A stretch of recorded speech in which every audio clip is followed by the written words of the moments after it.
Today, welcome back. We are going to talk about building a team.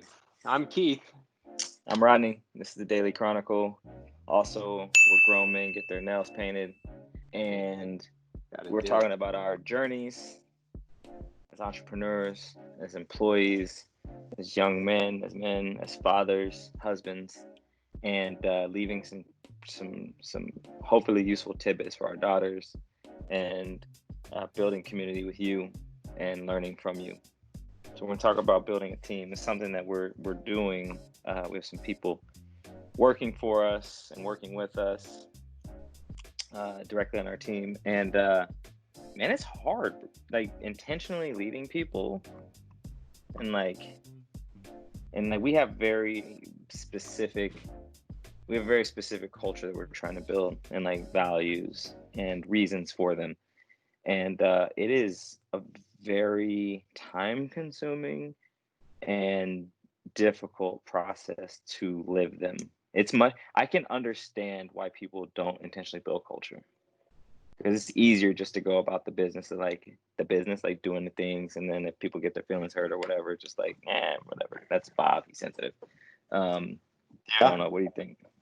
No, I think there's this excitement of the journey, right? That comes with, hey, we've brought in two people, interns into the org, and one of them said to me yesterday, her sisters have had internships in the past, and they haven't always felt valued, and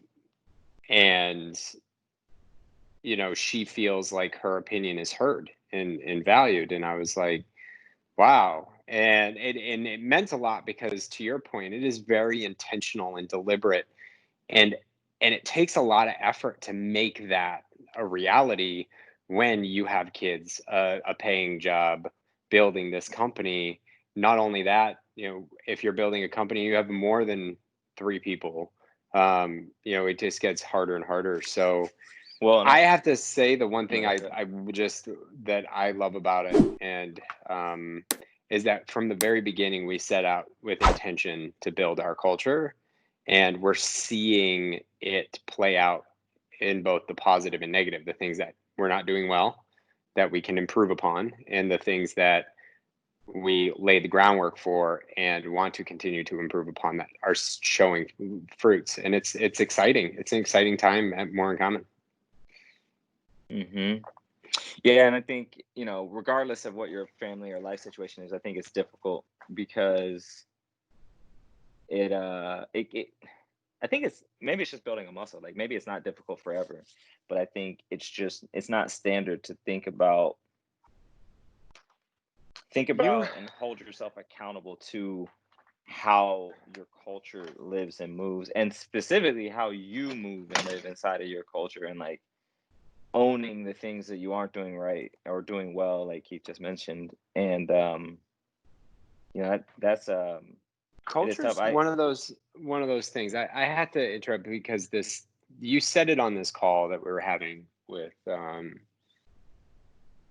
our producer Ruff, about setting time aside to plan and prepare in order to save the time later. And it's an adage that's been discussed among many things, whether it's in sales, like do account planning, it'll make the sales easier, all that stuff that Mhm. seemingly takes a really long time. And you shared a story when you first started working about you were trying to take time off, and your boss said, what do you need? And you said, it would take me more time to plan that out.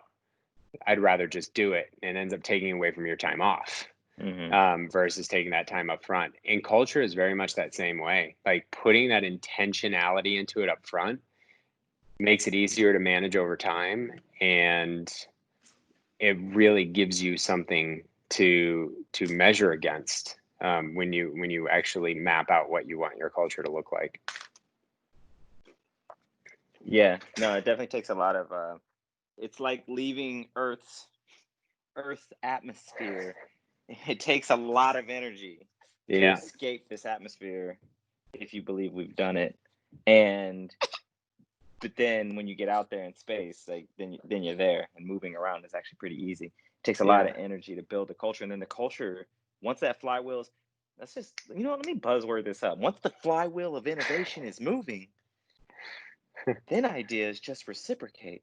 But for real, like once the culture is actually believed, because you can tell people, hey, this is our culture. We treat people with respect and integrity, and we don't cheat, and we do this. Yeah. And you tell people that all day long. But then once that moment happens where you have an opportunity to do something that's counter to your culture and you don't do it, or you call somebody else out on it, it's like, oh, that's real. And then it starts to be a living, breathing thing for what you want intentionally. Yeah. So we'll have to talk we could have like maybe a whole tomorrow month-long series on some of the things that we're doing to help teams build culture, as well as what we've done to build ours. We should talk about that. But in the meantime, do you intentionally manage your company, team, organizational culture? home Culture? Yep. Oh, there's a good one. And are you sports as team. happy as I am that baby Reese started to whimper as soon as Rodney said, "If you believe we've actually left the atmosphere."